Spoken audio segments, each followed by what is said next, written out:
ଭାରସାମ୍ୟ ହରାଇ ରାସ୍ତା ତଳକୁ ଖସିଲା ବାଇକ୍। ଦୁର୍ଘଟଣାରେ ବାଇକ୍ ଆରୋହୀ ମୃତ, ଅନ୍ୟ ଜଣେ ଗୁରୁତର ଆହତ। ବୌଦ୍ଧ ଥାନା ଅନ୍ତର୍ଗତ ଖୋର୍ଦ୍ଧା ବଲାଙ୍ଗୀର 57 ନମ୍ବର ଜାତୀୟ ରାଜପଥର ରାମ୍ବିକଟା ଠାରେ ଏକ ବାଇକ୍ ଦୁର୍ଘଟଣାରେ ଜଣଙ୍କର ମୃତ୍ୟୁ ହୋଇଥିବା ବେଳେ ଆଉ ଜଣେ ଗୁରୁତର ଆହତ ହୋଇଛନ୍ତି। ମୃତକ ଜଣକ ହେଲେ ବୌଦ୍ଧ ସହର ମୁସଲିମ ପଡ଼ାର ଆକିବ ହୁସେନ ଓରଫ ମଙ୍ଗଲ ବୋଲି ଜଣାପଡ଼ିଛି। ବୌଦ୍ଧ ସହରର ମୁସଲିମ ପଡ଼ାର ଆକିବ ହୁସେନ ଓ ବଗିଚା ସାହିର ପ୍ରଭାକର ପରିଡ଼ା ଏକ ବାଇକ୍ରେ ଚାରିଛକପଟୁ ବୌଦ୍ଧ ଫେରୁଥିବା ବେଳେ ଜାତୀୟ ରାଜପଥର ରାମ୍ବିକଟା ଠାରେ ବାଇକ୍ଟି ଭାରସାମ୍ୟ ହରାଇ ରାସ୍ତା କଡ଼ରେ ଥିବା ଡ୍ରେନରେ ଖସି ପଡ଼ିଥିଲେ। ଫଳରେ ଘଟଣାସ୍ଥଳରେ ଆକିବ ହୁସେନଙ୍କ ମୃତ୍ୟୁ ହୋଇଥିବା ବେଳେ ପ୍ରଭାକର ଗୁରୁତର ଆହତ ହୋଇ ପଡ଼ିଥିଲେ। ସଙ୍ଗେ ସଙ୍ଗେ ସ୍ଥାନୀୟ ଲୋକେ ଉଭୟଙ୍କୁ ପୁଣାକଟକ ମେଡିକାଲକୁ ନେଇଥିଲେ। ଘଟଣାସ୍ଥଳରେ ବୌଦ୍ଧ ପୁଲିସ ପହଞ୍ଚି ଶବ ଜବତ କରିବା ସହ ତଦନ୍ତ କରୁଅଛି।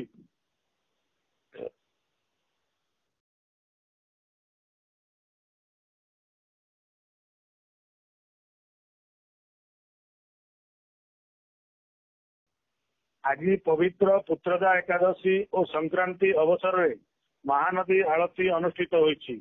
ଏଥିରେ ଜିଲ୍ଲାପାଳ ସୁବ୍ରତ କୁମାର ପଣ୍ଡା, ଆରକ୍ଷୀ ଅଧୀକ୍ଷକ ରାଜପ୍ରସାଦ ଓ ତାଙ୍କ ଧର୍ମପତ୍ନୀ, ବାଲିଗୁଡା ଉପଜିଲ୍ଲାପାଳ ଡକ୍ଟର ରୀନା ପ୍ରଧାନ, ବିପ୍ରଚରଣ ମହାନ୍ତି ପ୍ରମୁଖ ଯୋଗଦାନ କରିଥିଲେ।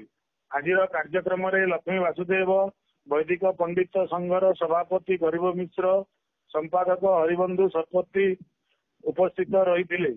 ଏହି ଅବସରରେ ଭଜନ ସମାରୋହ ଓ କୀର୍ତ୍ତନ ପରିବେଷଣ କରାଯାଇଥିଲା। ପୂଜକ ମିନୁ ପ୍ରସାଦ ମିଶ୍ର, ସୂର୍ଯ୍ୟେନ୍ଦ୍ର କୁମାର ଶତପଥୀ, ଦେବାଶିଷ ପୁରୋହିତ, ସୂର୍ଯ୍ୟ ନାରାୟଣ ପଣ୍ଡା, ଆଦିତ୍ୟ ମେହେର ସମସ୍ତ କାର୍ଯ୍ୟକ୍ରମ ପରିଚାଳନା କରିଥିଲେ। ଅନ୍ଧାର ପରିବେଶରେ ଆଳତୀ ଉତ୍ସବରୁ ଜିଲ୍ଲାପାଳ ଓ ଆରକ୍ଷୀ ଅଧୀକ୍ଷକ ଦୁଃଖ ପ୍ରକାଶ କରିଥିଲେ। ଆଜିର କାର୍ଯ୍ୟକ୍ରମରେ ବୌଦ୍ଧ ସହରର ବିଭିନ୍ନ ବର୍ଗର ଶତାଧିକ ଭକ୍ତ ଯୋଗ ଦେଇଥିଲେ।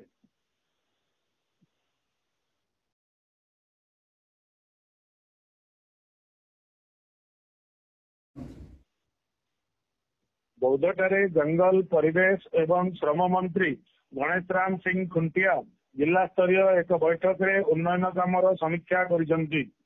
ବୌଦ୍ଧ ଜିଲ୍ଲାପାଳଙ୍କ କାର୍ଯ୍ୟାଳୟଠାରେ ଏକ ଜିଲ୍ଲା ସ୍ତରୀୟ ସମୀକ୍ଷା ବୈଠକ ଅନୁଷ୍ଠିତ ହୋଇଛି। ଜିଲ୍ଲାରେ ଜଙ୍ଗଲ ବିଭାଗ ପକ୍ଷରୁ ଚାଲିଥିବା ବୃକ୍ଷରୋପଣ କାର୍ଯ୍ୟକ୍ରମ ଓ ଜିଲ୍ଲା ଶ୍ରମ ବିଭାଗର ବିଭିନ୍ନ କାର୍ଯ୍ୟକ୍ରମର ସମୀକ୍ଷା କରିଛନ୍ତି। ଜଙ୍ଗଲ ବିଭାଗର ବୃକ୍ଷରୋପଣ କାର୍ଯ୍ୟକ୍ରମ ସହିତ ଅନ୍ୟ କାର୍ଯ୍ୟକ୍ରମର ସଫଳ ରୂପାୟନ ପାଇଁ ଅଧିକ କ୍ରିୟାଶୀଳ ହେବାକୁ ମନ୍ତ୍ରୀ ନିର୍ଦ୍ଦେଶ ଦେଇଛନ୍ତି। ଏହି ଅବସରରେ ମନ୍ତ୍ରୀ ଜିଲ୍ଲା ଶ୍ରମ ବିଭାଗର ବିଭିନ୍ନ କାର୍ଯ୍ୟକ୍ରମର ମଧ୍ୟ ସମୀକ୍ଷା କରିଥିଲେ। ବୌଦ୍ଧ ଭଳି କୃଷି ଭିତ୍ତିକ ଜିଲ୍ଲାରେ ସରକାରଙ୍କ ନିର୍ମାଣ ଶ୍ରମିକ କଲ୍ୟାଣ ଯୋଜନା ଠିକ ଭାବରେ କାର୍ଯ୍ୟକାରୀ ହେଉନଥିବା ନେଇ ମନ୍ତ୍ରୀ ଅସନ୍ତୋଷ ବ୍ୟକ୍ତ କରିବା ସହିତ ବିଭାଗୀୟ ଅଧିକାରୀଙ୍କୁ ଏନେଇ ତାଗିଦ କରିଥିଲେ। ନିର୍ମାଣ ଶ୍ରମିକ ଯୋଜନାରେ ସମସ୍ତ ଶ୍ରମିକ ଠିକ ଭାବରେ ସେବା ପାଇବା ଦିଗରେ ପଦକ୍ଷେପ ନେବାକୁ ଜିଲ୍ଲା ଶ୍ରମ ବିଭାଗକୁ ନିର୍ଦ୍ଦେଶ ଦେଇଥିଲେ।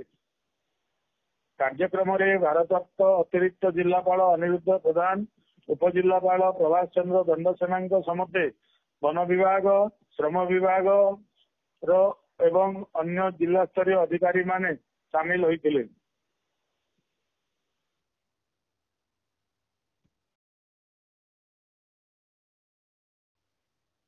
ବିଜେପି ପକ୍ଷରୁ ବୌଦ୍ଧ ଜିଲ୍ଲା କାର୍ଯ୍ୟାଳୟଠାରେ ଭାରତ ରତ୍ନ ଅଟଳ ବିହାରୀ ବାଜପେୟୀଙ୍କ ପୁଣ୍ୟତିଥି ପାଳନ କରାଯାଇଛି।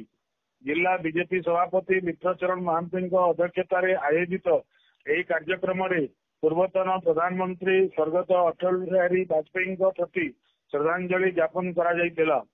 ସମାବେଶରେ ପୂର୍ବତନ ପ୍ରଧାନମନ୍ତ୍ରୀ ଭାରତ ରତ୍ନ ସ୍ୱର୍ଗୀୟ ଅଟଳ ବିହାରୀ ବାଜପେୟୀଙ୍କ ଶାସନ ସମୟକୁ ଏକ ସ୍ୱର୍ଣ୍ଣିମ ସମୟ ଭାବେ ବକ୍ତାମାନେ ଅଭିହିତ କରିଥିଲେ। କାର୍ଯ୍ୟକ୍ରମରେ ଅନ୍ୟମାନଙ୍କ ମଧ୍ୟରେ ସୁଶାନ୍ତ ବାଘ, ପ୍ରେମାନନ୍ଦ ମିଶ୍ର, ଶ୍ୟାମସୁନ୍ଦର ପୁରୋହିତଙ୍କ ସମେତ ଅନ୍ୟମାନେ ଉପସ୍ଥିତ ରହିଥିଲେ।